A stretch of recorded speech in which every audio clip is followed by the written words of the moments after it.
Texting. 857-634-1099er. Welcome back, America, to the mid-sack on a wet my whistle Wednesday. The highly questionable one, Arjun Miliaccio, flying solo tonight. The redoubtable one is off at a Christmas party, looking like, I believe it's Burl Ives. And if you see the pictures, I think he actually pulled it off.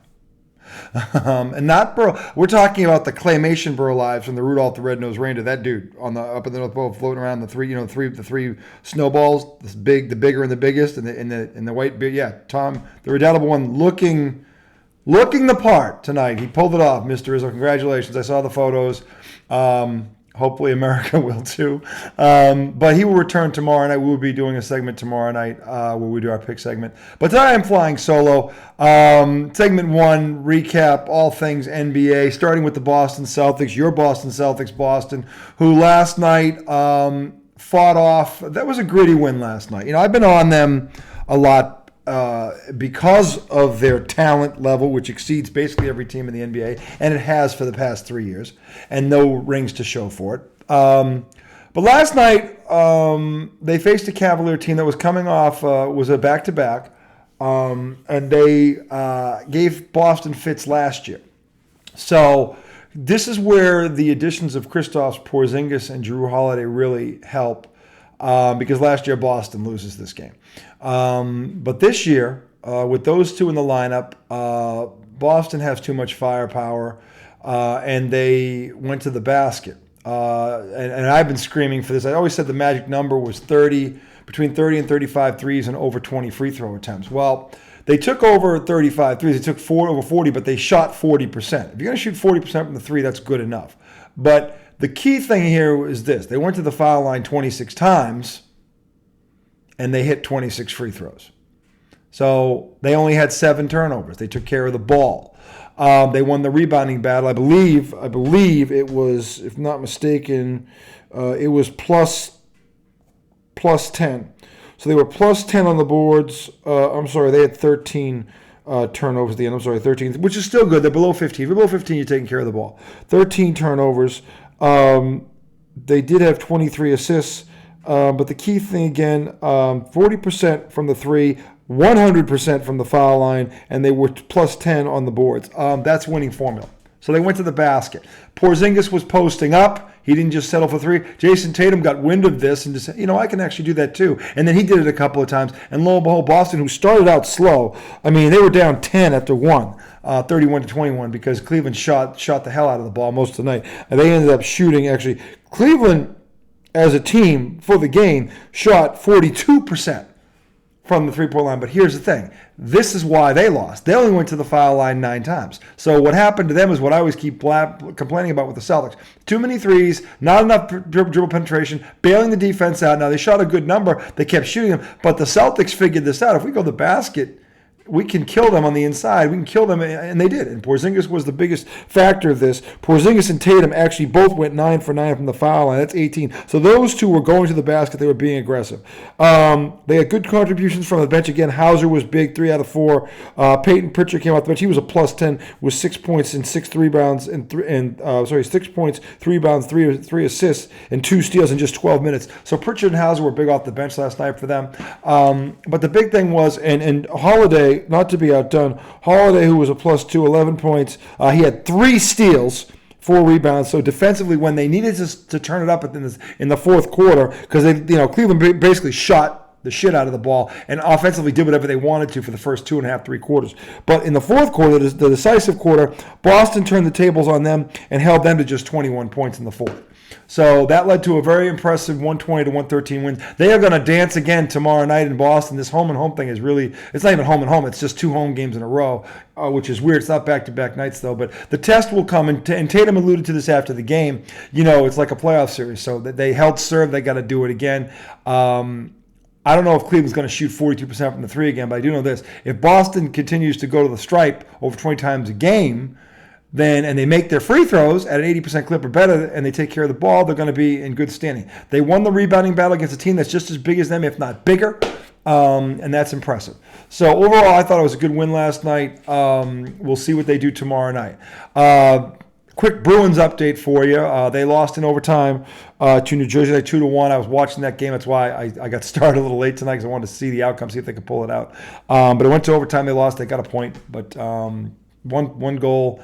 You gotta do better than that. So your goalie did well until the end, where they get down to 3-on-3 in that overtime, and then it's really open ice.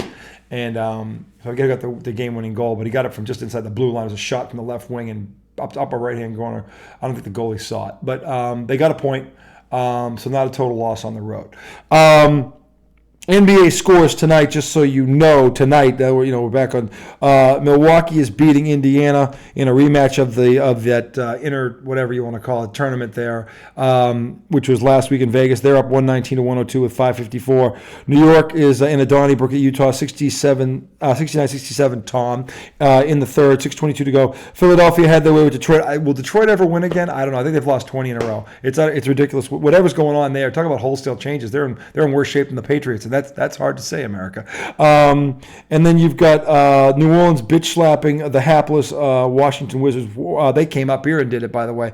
142-122. Miami won 115-104 to Charlotte. Toronto took care of Atlanta 135-128. No defense in that game. Houston again beat Memphis. Houston's doing pretty good. Ime Udoka's making a good showing for himself down there. That team was the bottom of the barrel last year. They're over 500.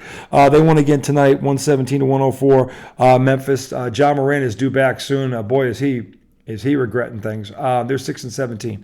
And then lastly, the fake show who won the inaugural inter-season tournament thing, and I'm told they're going to hang a banner. Talk about pathetic. They beat the hapless San Antonio Spurs, who have lost like 16 out of 17 or whatever it is. They beat them. They squeaked by 122-119 tonight down in the great state of Texas. So that's your NBA update. Bruins again, heartbreaker overtime to Jersey, 2-1. They got a point there, and the Celtics will dance again with Cleveland tomorrow night. So we'll see what happens. Which brings me, excuse me, to the crux of this segment tonight. By now, I'm sure you've all seen the play. Draymond Green the other night tried to say this was an accident. Tried to say this was an accident, but got ejected not 6 games after being back from his previous suspension for taking out Yosef in Phoenix. Turns around, Cole cocks him in the head, drops him, gets thrown out, flagrant 2, which was deservedly so. And now, as this just actually got handed down 2 hours ago, the story broke. ESPN. He being Draymond Green, has been suspended indefinitely by the NBA, pending obviously for a repeated offense. He'll be required to meet certain league and team conditions before he can return to play, the NBA said. So he is suspended indefinitely. Now, what does that mean? They're going to put him through the ringer, I would hope. Given that this is the 3rd time in a calendar year he's been ejected for just utter tomfoolery. He's because, as Mad Dog Russo alluded to today on First Take, he's a clown show. He's a clown show. And Jay Williams, who got a lot of flack for saying he should have got a 10-game suspension when he choked out Gobert, was vindicated. Because the slap on Draymond Green made it clear when he came back, I'm going to be me and I'm not going to change and all this other bullshit. So, and then his post-game press conference last night was another joke. He didn't do anything to help himself. And even Stephen A. Smith, who loves the guy and knows him on a personal level, couldn't defend him. Look, I've been saying this for a long time. He is truly the benefit of those around him. If it wasn't for Steph Curry and Klay Thompson, I don't know that Draymond Green lasts as long as he lasts in this league. Let's be honest. Yes, he was a vital part of those championship teams. I'm not saying he wasn't. And he's probably the best defensive player of this era, if we're being fair. But that came with a price. And now that his skills have begun to diminish, He was a good passer. He was a good rebounder. He was a good defender for the small ball era. I wouldn't put him all time up against anyone. He doesn't compare to Dennis Rodman. He certainly doesn't compare to a Bill Russell or a Kevin Garnett or any of the great defensive. Gary Payton. He's not there. He's nowhere near these guys. He's not near a Ben Wallace. He's not touching any of these guys. He's not near a Mark Eaton. He is not in the pantheon of all-time great defensive players for the simple fact he does it in a small ball era. He plays bully ball with a bunch of midgets, and he gets away with it because he's bigger. He couldn't do that in the 80s or the 90s. He would get slapped. Silly. Okay, I'd love to see him pull that crap with Karl Malone and see how long he lasted, or Charles Barkley, or any of these guys who would have turned around and laughed him off the face of the earth. And now this generation has turned their back on him because they used to look up to him, but because of his thuggery, his continued thuggery, they just look at him as a cocktail party joke. And Yosef alluded to in the press conference, he said, "Well, at least he didn't choke me." When you're hearing that. And this is the first time I've actually agreed with something, with anything that what's her name there on ESPN has ever uttered, where she said that when you're hearing, I can't remember her name. That's how irrelevant she is to me. But she's on First Take a lot. I forget her name. But basically the gist of it was when other players are saying, well, at least he didn't choke me, or something's wrong with this guy, he needs help. There's a problem there that, the term that's being thrown around is anger management, you think. Or maybe it's arrogance because no matter what, he does. And Joe Dumars and him go way back. He played at Michigan State. He was in the bad boys locker room growing up. So he saw that team as a kid, and or at least the remnants of it. But Joe Dumars has who basically runs the league in terms of disciplinary action. And I have nothing but respect for Joe Dumars as a player. He's a Hall of Famer. He was one of the clean ones on a very dirty Pistons team who was class act personified, great player. Him and Michael Jordan had epic battles. Jordan will tell you this. But as a guy who hands down the discipline, he missed the boat on this big time. And so much so they took him out of the equation. Joe Dumars did not factor into this, nor should he have. Because he should have got at least 10 for the last thing when he choked out Gobert. And because again, he's now, and I forget who brought this up. I think it was Jay Williams, who said he's going to have spent $3 million in fines. I mean, $3 million in fines. Think about that, America. $3 million in fines. Okay? And he always comes back to it, I make $24 million, I got it covered. So he shows no remorse. He shows no anything. Okay, he's not going. He said it when he came back. I'm going to be who I am. I'm not going to change. Well, the league has to decide if Draymond Green is worth it, which is probably where this suspended indefinitely came from. He's going to have to, and I hope Adam Silver holds his feet to the fire on this, because it's one thing to say suspended indefinitely, but if he's back in 5 games, I'm not buying it. If he's back in 10 games, not buying it. If he's back in 15 games, not buying it. Okay. This is a minimum, and trust me here, America. And Mad Dog nailed this morning because everybody's opinion was taken into account except for one opinion that really, when you think about it, should be the one that matters most. Okay.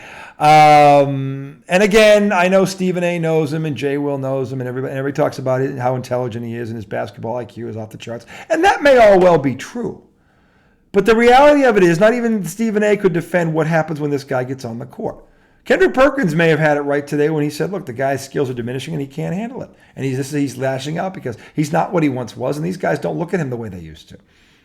So maybe that is it. Maybe it's part of it. Maybe there's some truth to it. I mean, Kendrick Perkins has been in the league. You might know this. But the thing is this. Mad Dog hit the nail on the head today when he said, look, you guys keep ignoring the one opinion that matters. The average fan. The average fan, by the way, is the fan who buys the ticket, who goes to see the NBA show when it comes to a town near them. Okay? And Mad Dog is 100% right on this. The average fan is sick and tired of Draymond Green. He's just a clown show. That's what he is. He's only missing the red shoes and the big red nose. That's all he's missing right now. And Mad Dog is right. And when he said it, even Stephen A. Smith couldn't refute it. Neither could Jay Williams. They're the people that spend the money on this product. And if you turn them off, you have no league. you have nothing. Okay, and right now the NBA has a black eye on it, okay, and its name is Draymond Green. And Adam Silver better hold his feet to the fire on this, because the average fan ain't going to put up with it anymore.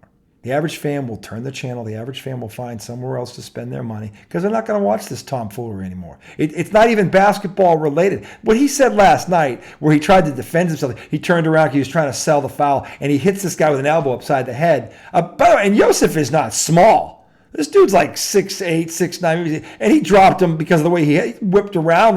Please. And then he tries to apologize to him. Oh, I didn't mean it. Like anyone's going to believe you, Draymond Green. Give me a freaking break. He has officially entered Bill Laimbeer status. And I never thought I'd see anyone enter Bill Laimbeer status. But that is where Draymond Green is. And we can sit here and talk about his legacy. And I've heard all this crap on ESPN about, well, it doesn't tarnish the 4 rings and the blah, blah. No, we're not talking about his accomplishments. We're talking about how people are going to remember him. Okay? And the average fan is going to think of him the way we think of Bill Laimbeer. Even people that didn't see Bill Laimbeer, when they think of his name, the first thing they attribute to is thuggery and goonishness. Okay? That guy's a goon. Okay? That's what they're going to say about Draymond Green. That guy is a goon. He was this generation's goon. He was this generation's Bill Laimbeer. Is that really the name you want attached to you, Draymond Green? Because right now, it is. And I don't know that you can undo it. Now, again, Draymond will tell me to go F myself and every other average fan. Well, here's the deal, Draymond. The reason you make $24 million a year is the average fan. And that's the truth. And if you can't handle that, then you've learned nothing. Okay? Absolutely nothing. So to bite the hand that feeds you, I mean, his career is hanging in the balance. Kendrick Perkins thinks he doesn't even want to play anymore, and he's just lashing out. He's trying to find a way out. I don't know if that's true or not. That doesn't excuse what he did. That's no way to do it. Just retire. Okay? Or maybe he feels obligated because Golden State handed him $100 million for what he has done, which has helped them win 4 championships. And he did help them win 4 championships, but he cost them one, if you recall, against Cleveland, okay, when he punched LeBron in the nads, got suspended, and triggered a 3-run comeback. That series is over. Cleveland doesn't come back if he doesn't get suspended. Everybody knows it. Okay? And yet that didn't change his way of doing things.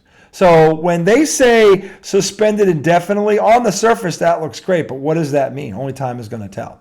And again, if he's back anything less than 15 games before I see his face on the court again, will tell me, nope. And I don't think 15 is enough. Personally, I would have suspended him 25. And I think Perkins said that, and they all thought he was nuts on NBA Countdown today. And you know what? Perkins was right. Okay? It should be at least 25 games because of the repeated offenses. The repeated offenses. And the image he is casting on the league. Okay? The NBA was struggling because until Bird and Magic came along, they had a reputation of drugs and thuggery and all this other crap. Bird and Magic changed all that. Okay? And Draymond Green is almost trying to undo what Bird and Magic did, which I thought would be impossible. But he's trying. He's certainly trying. Okay? So, good riddance to him. I hope I never see him again as a basketball player. And yeah, he may be a great guy off the court. I don't know him personally. He could be a great guy. I don't know.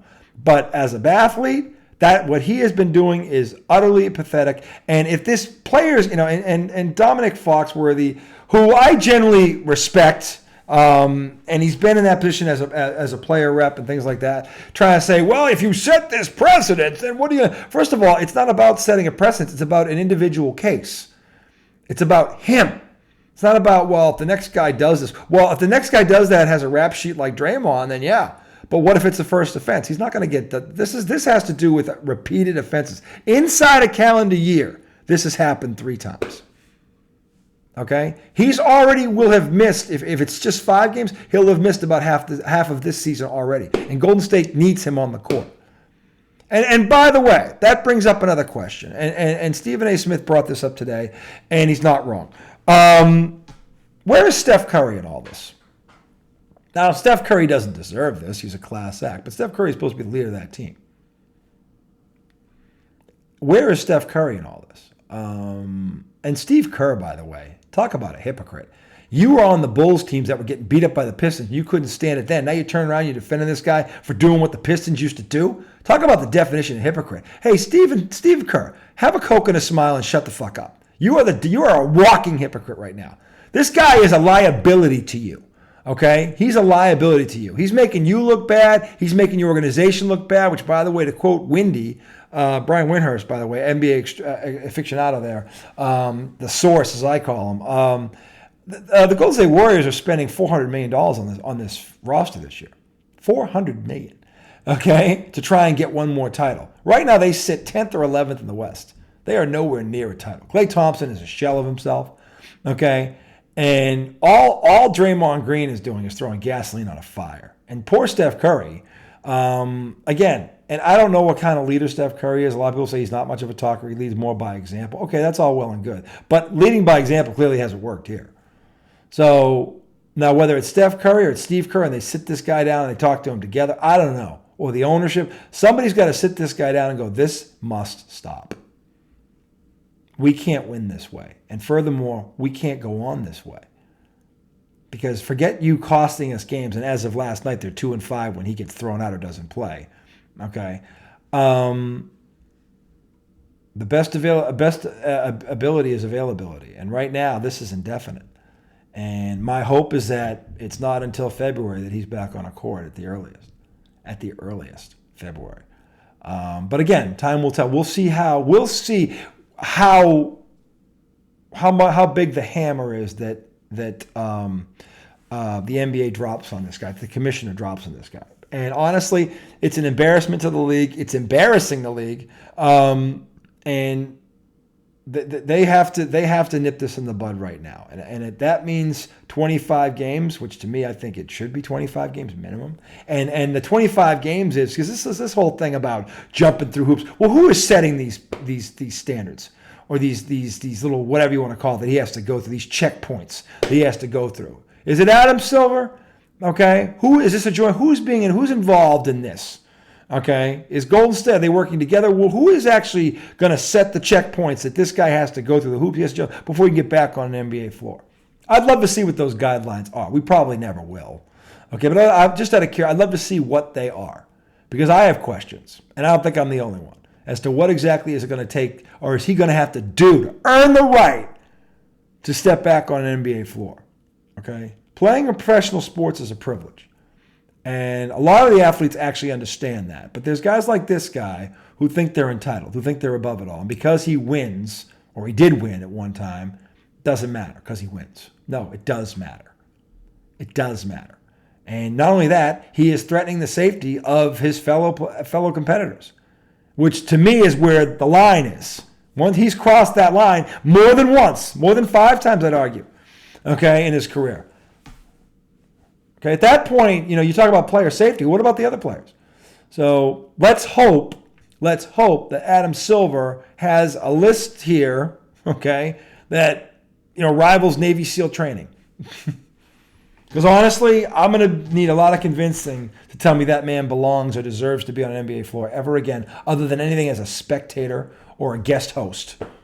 All right? So we'll see what he does. But Draymond Green, you are a fucking chump. Okay? You are a chump. And that's all you've ever been in my eyes anyway. Okay? Because I think you were the beneficiary of the guys that were around you. Meaning Steph Curry and Klay Thompson in particular. And Steve Kerr, who enabled you all through this whole thing. Okay? I think if you were on any other team but the Golden State Warriors, I don't know you're even still in this league. I don't. Okay? And given the way you've handled this the past couple of years, people are going to remember you as a thug, as a goon. Okay? Forget your defensive prowess. Forget the 4 rings. Forget the All-Star, the gold medal. Forget all that stuff, which is what they should be remembering for. No, right now, you are that guy. And that guy, as I said before, is a goon. Stay with us. Segment 2, we come back. NFL update. Bill Belichick. Gone. See you on the other side.